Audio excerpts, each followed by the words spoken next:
भाइयों और बहनों, आज हम एक गहरे रहस्य की ओर बढ़ रहे हैं। गोग और मगोग का युद्ध। यह एक केवल भविष्यवाणी नहीं बल्कि संपूर्ण मानव जाति की नियति से जुड़ा हुआ सत्य है।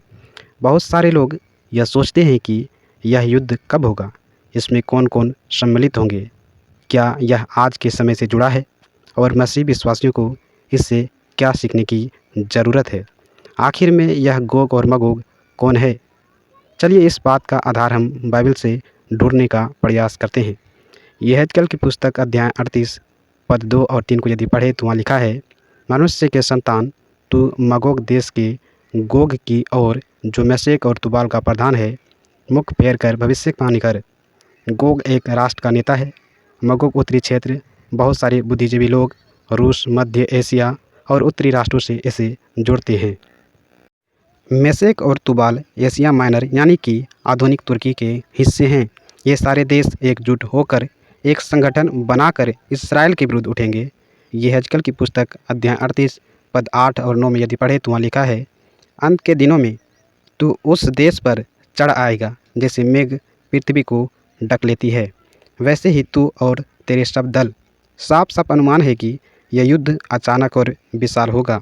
यहेजकेल की पुस्तक अध्याय 38 पद 16 में यदि हम पढ़े तो लिखा है, मैं तुझे अपनी पवित्रता प्रकट करने के लिए अपनी भूमि पर ले आऊँगा। यह युद्ध परमेश्वर की योजना है। इस योजना के द्वारा सारे देश के लोग परमेश्वर की महिमा, सामर्थ और पवित्रता को जानेंगे। उन सारे देशों के इसराइल की ओर ले आएंगे। हम सभी जानते हैं कि परमेश्वर यहोवा का भूमि इसराइल देश है। यह युद्ध सीधे इसराइल पर केंद्रित होगा। गोग का उद्देश्य लूटना, कब्जा करना। यहेजकेल की पुस्तक अध्याय 38 पद 12-13 को यदि हम पढ़े तो देखने को मिलेगा, परंतु परमेश्वर स्वयं इसमें हस्तक्षेप करेगा और विरोधियों के सारी योजनाओं को विफल करेगा। ऐसे ऐसे घटना होंगे कि लोग आश्चर्य करेंगे।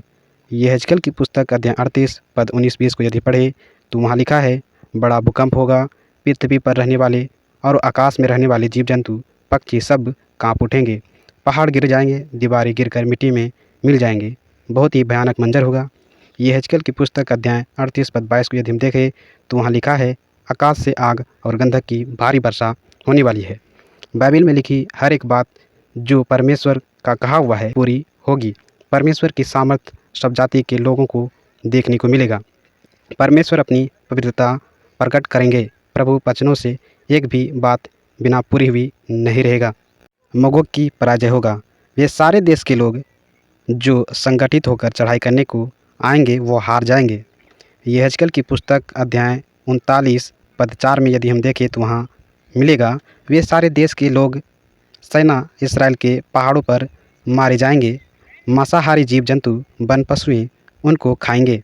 यहेजकेल की पुस्तक अध्याय 39 पद 12 में यदि हम देखें तो वहाँ लिखा है, इसराइल का घराना 7 महीनों तक उन्हें मिट्टी देते रहेंगे, गाड़ते रहेंगे। यह परमेश्वर की सीधी विजय होगा। युद्ध का अंत परमेश्वर के हाथों में है। कोई भी शक्ति परमेश्वर के लोगों को नष्ट नहीं कर सकता। इसलिए प्रभु के विश्वास में मजबूत बने रहिए, उनके शरण में बने रहिए, क्योंकि यहोवा का शरण स्थान महफूज होता है। प्रकाशित वाक्य की पुस्तक अध्याय 20 पद 7 और 9 को पढ़े तो वहाँ लिखा है, 1000 साल के बाद शैतान गोग और मगोग को फिर से धोखा देगा और पवित्र लोगों की छावनी को घेरेंगे, परंतु स्वर्ग से आग उतरकर उनका नाश कर देगी। गोग और मगोग का चित्रण 2 बार देखने को मिलता है। पहला यहेजकेल की पुस्तक अध्याय 38-39 में देखने को मिलता है। दूसरा प्रकाशित वाक्य की पुस्तक अध्याय 20 में लिखा है, 1000 साल के बाद अंतिम युद्ध और आखिरी युद्ध होगा, जिसमें शैतान को नरक ले जाकर डाला जाएगा। इन सारी बातों का वर्तमान समय से संबंध है।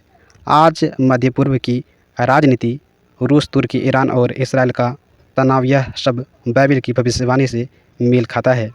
वैश्विक स्तर पर देश इसराइल के खिलाफ खड़े हो रहे हैं। असल में यह अंतिम दिनों की तैयारी को दिखा रहे हैं।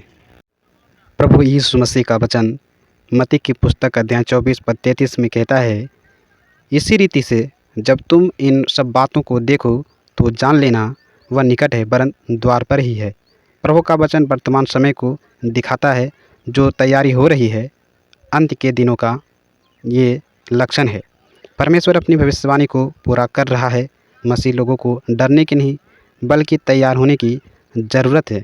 लूका 21 अध्याय पद 28 को यदि हम देखें तो वहाँ लिखा है, जब ये बातें होने लगे तो सिर उठाकर देखो, क्योंकि तुम्हारा उद्धार निकट है। पवित्र और चौकस रहने की ज़रूरत है। यदि हम पहला पतरस अध्याय 4 पद 27 को देखें तो वहाँ लिखा है, सब बातों का अंत निकट है, सो संयमी और सचेत होकर प्रार्थना करो। हम सबको चाहिए कि सुसमाचार का प्रचार करें।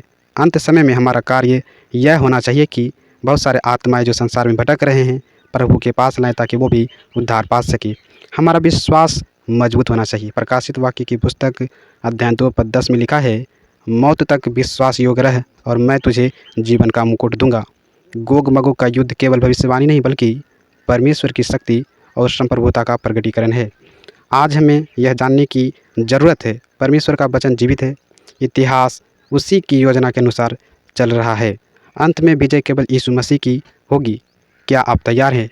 क्या आपने अपना जीवन मसीह यीशु को सौंप दिया है? क्योंकि सत्य बहुत ही निकट है।